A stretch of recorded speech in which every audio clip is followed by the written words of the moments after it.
I strongly and proudly identify as first generation in my family. I'm actually the youngest of 5 siblings. I come from a really small town, you probably haven't heard of it. It's called Donna, Texas. It's in the Rio Grande Valley. My father was in the Air Force. My mother took care of us as kids, and we grew up overseas. They made education a very instrumental part of our upbringing.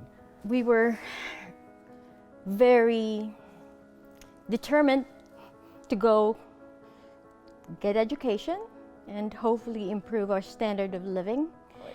Neither of my parents went to college. My mother was born in Mexico, father was born here in the US, and they always really pushed us to go to school. They knew we were going to go somewhere. I attended one of the low-income schools in El Paso, so hardly anyone in my class actually went to college. It was a handful of us. For me, I was the first person, not only in my immediate family, but in any family that I can identify 2, 3, 4 generations back to even attend college. And even though I wanted to go to college, there was always an obligation and a responsibility that I felt to do good, to make sure I get good grades, and to be serious about college because I wanted to make my parents proud.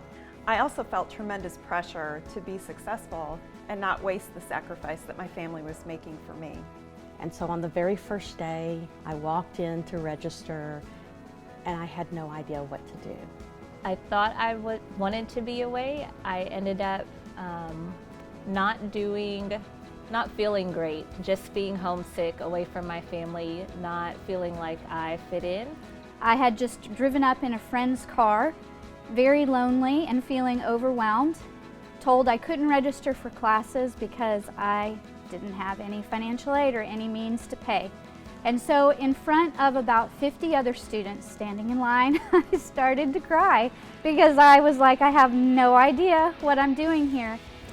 And going from military active service into a college life, how difficult it can be and how frustrating it can be sometimes navigating around campuses and making sure you're getting your classes correctly or on time. One of the faculties in my social work classes took me aside and helped me to understand higher education, helped me to understand that there are scholarships and there are grants and there is financial assistance out there for every student. The thing that really turned things around for me was in my junior year applying to be a resident assistant, getting involved on campus with different organizations. I didn't do that until my junior year, got involved, and my last 2 years of college, I truly enjoyed my experience and loved it. So I was the first one out of the 7 to get a degree. But also the biggest thing that I learned being a first generation college student was how to ask for help and accept help. There's going to be ups, there's going to be downs, there's going to be trials and errors, but in the end, if you stick to it and work hard for it, have a goal and persist toward that goal, it will pay off very well. As a first generation college student, I think we all have to recognize that it takes some inner resiliency. And at times it's going to be tough and you just have to decide that it's worth it. Education, education, education. It will open doors for you that you never believe. It's something I take a lot of pride in, and I want to be able to support other students here on this campus so that they know that they're represented and that they could be successful too.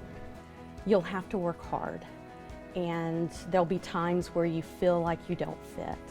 And there'll be times where you feel pulled between family obligations and school obligations, but you can do it. And when you do it, you not only make a better life for yourself, but you also make a better life for others. And for that reason, I'm very proud to be at Texas Women's University. First generation college students are the first in their immediate families to attend or complete college. At Texas Women's University, our first-gen students are pioneers first.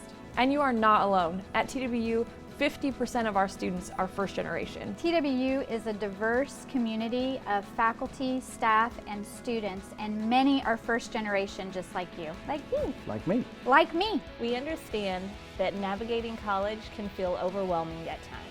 But like anything in life, you'll find that with a little practice, hard work, and plenty of helping hands, you can find your way at TWU. There are people and resources available all across our great campus to support you. Like me. Like me. Like me. College is challenging, and everyone experiences some successes and failures. But remember, you belong at TWU. Ask for help when you need it, because we are here for you. There are people here who have been exactly where you are. Like me. Like me. Like me. And we are here to help you achieve your academic and personal goals. And we're glad you're here. I'm Shannon Scott, Associate Dean of the College of Arts and Sciences and Chair of the Department of Psychology and Philosophy. I'm Elizabeth Durham, Director of Scholar Programs. I'm Dr. Jörg Waltje, the Director for the Center of Faculty Excellence. I'm Becky Spencer, Associate Professor in the College of Nursing. And just like you. And just like you. And just like you. We're Pioneers First. We are Pioneers First. We are Pioneers First.